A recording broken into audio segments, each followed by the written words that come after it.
नमस्कार दोस्तों, धर्म रहस्य चैनल में आप सभी का एक बार फिर से स्वागत है। आज हम एक बार फिर से एक साधक का अनुभव लेने जा रहे हैं जिनका नाम विशाल है और कैसा उनके जीवन में अनुभव हुआ है साधना के दौरान और क्या-क्या उनके जीवन में अनुभव हुए हैं, आइए जानते हैं। साथ ही साथ उनके कुछ प्रश्नों को भी लेंगे। तो चलिए पढ़ते हैं इनके ईमेल पत्र को।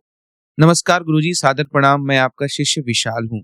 गुरुजी, मैं कुछ ऐसे अनुभवों और प्रश्नों को लेकर आपके चरणों में मार्गदर्शन चाहता हूँ जिन्हें मैं वर्षों से अपने मन में दबाए हुए हूँ। कृपया धैर्य पूर्वक पढ़कर मुझे सही दिशा प्रदान करें। गुरुजी, वर्ष 2015 में मैंने पुष्पा किन्नरी साधना आरंभ की थी और लगभग 2 वर्षों तक निरंतर उसका पालन किया। उस समय मेरे जीवन में अनेक परिवर्तन होने लगे। मुझे आवश्यकता के अनुसार वस्तुएं और अवसर मिलने लगे। मन में प्रसन्नता बढ़ी और साधना के दौरान उन्होंने मुझे अपना वास्तविक नाम भी बताया। साधना करते करते मेरे भीतर उनके प्रति गहरे भाव उत्पन्न हो गए। भावनात्मक रूप से मैंने उन्हें अपना जीवन साथी स्वीकार कर लिया। साधना के समय मुझे ऐसा अनुभव होता था मानो मैं उन्हें मंदिर ले जा रहा हूँ, उनके साथ समय बिता रहा हूँ। हमारे बीच संवाद होता है और कभी कभी मतभेद भी होते हैं।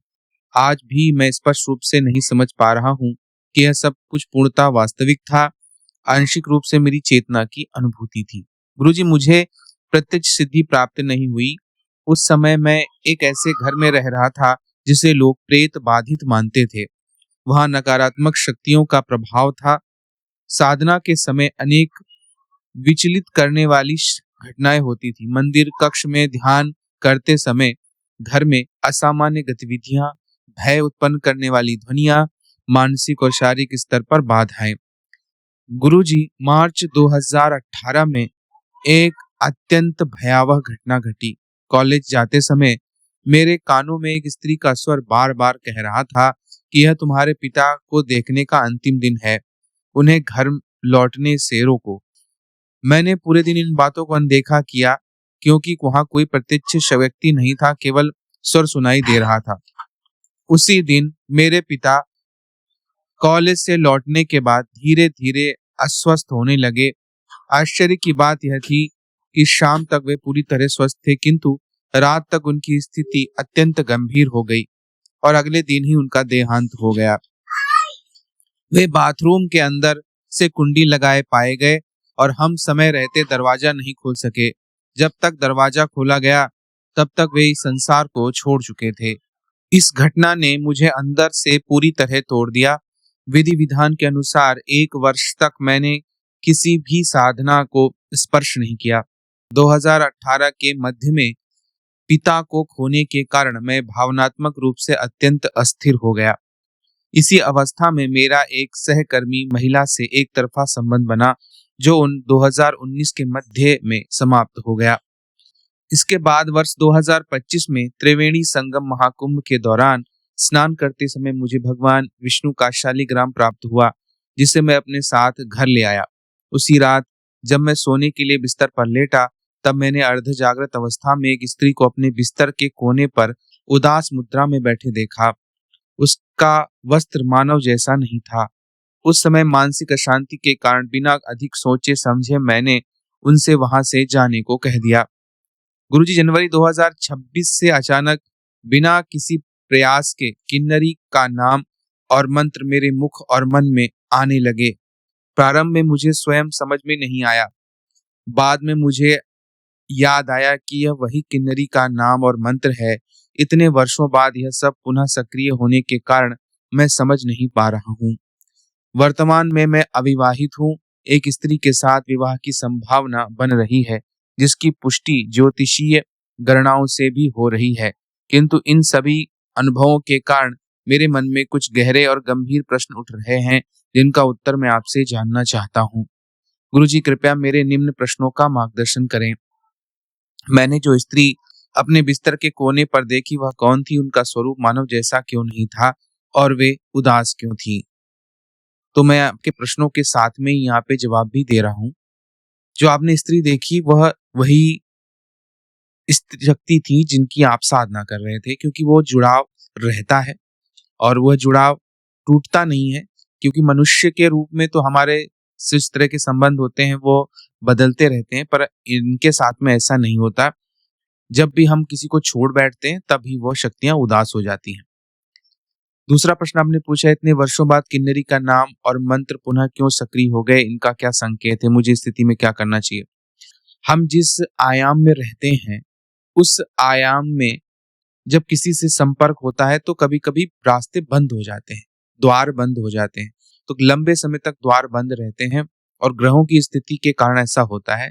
हमारे जो नवग्रह हैं उनके भी स्थिति में जब तक शुभता नहीं आती है तब तक वो द्वार बंद रह जाते हैं बीच बीच में, अगर हम साधना नहीं कर रहे हैं तो जब द्वार बंद हो जाता है तो वो संपर्क शक्ति नहीं कर सकती है। तो फिर वो किसी समय जब फिर से ग्रहों की स्थिति बदलती है तो द्वार खुल जाते हैं अपने आप, तो फिर वह किन्नरी जो है आपसे संपर्क में आ गई इसके कारण।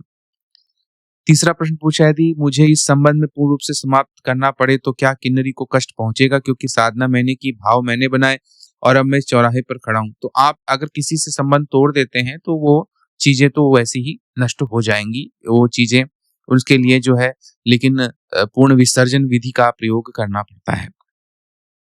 चौथा आपने पूछा है, गुरुजी मेरे पिता का देहांत क्या पूर्णतः सामान्य था या किसी अन्य कारण से जुड़ा था? क्या उनकी आत्मा अब भी उस घर से जुड़ी हुई है? यदि ऐसा है तो उनकी शांति के लिए क्या कर सकता हूँ?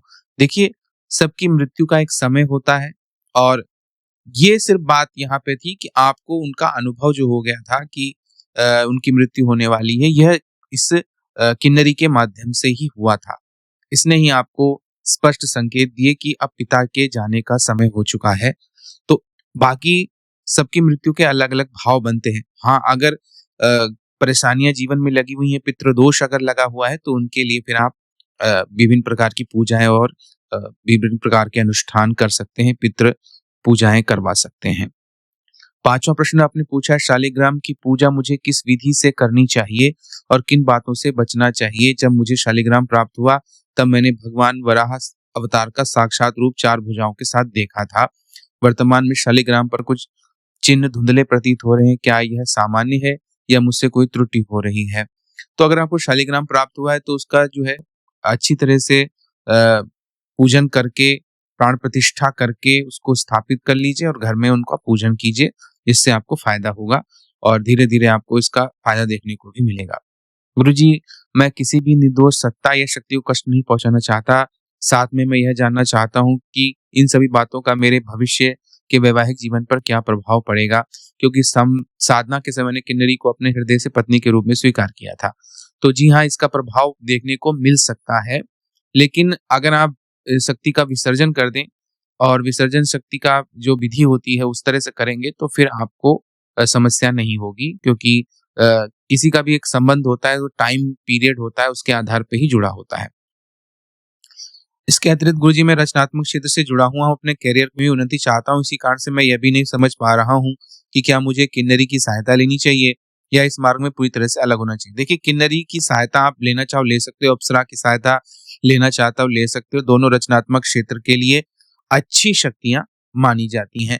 तो इन दोनों शक्तियों को आप पूज भी सकते हो, सिद्धि के लिए प्रयास भी कर सकते हो, जिससे आपको लाभ प्राप्त हो और निश्चित रूप से वो जो है इसमें हेल्प भी करेंगी और निश्चित रूप से आगे भी बढ़ाएंगी, कैरियर में भी उन्नति होगी। लेकिन जो है इसके लिए कुंडली विश्लेषण चाहे तो करवा सकते हैं कि कौन सी साधना सबसे अच्छी रहेगी, कौन सी उपयुक्त रहेगी, और पूर्व जन्म के अगर कर्म या बंधन है या फिर पितृदोष वगैरह तो नहीं बना हुआ है, इसके लिए आप चाहे तो कुंडली विश्लेषण अपना करवा सकते हैं। कृपया मुझे इस पर रूप से मार्गदर्शन दें कि मुझे साधना पुनः आरंभ करनी चाहिए या पूर्ण विराम देना चाहिए और अपने जीवन को किस दिशा में आगे बढ़ाना चाहिए। देखिए, आपको जो भी करना है आपको स्वयं निर्धारित करना पड़ेगा। तो इसके लिए आपको ये देखना पड़ेगा कि आपको यह साधना करनी है तो आगे का उद्देश्य क्या है।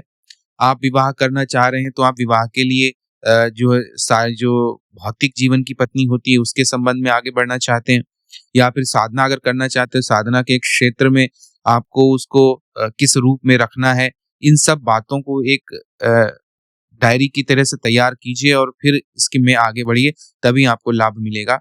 वरना फिर जो है बातें आधी जो है बिगड़ जाएंगी, क्योंकि एक तरफ आप पत्नी की बात भी कर रहे हैं और एक तरफ जो है उसकी साधना की भी बात कर रहे हैं। तो जो है या तो आपको मित्र के रूप में साधना शुरू करनी चाहिए दोबारा से, और फिर हो सकता है कि उस शक्ति के माध्यम से वो शक्ति ना आए, दूसरी शक्ति आए उसी नाम की या उसी स्वरूप की, क्योंकि हर एक के लिए अलग-अलग आयाम द्वार होता है और अलग-अलग समय होता है।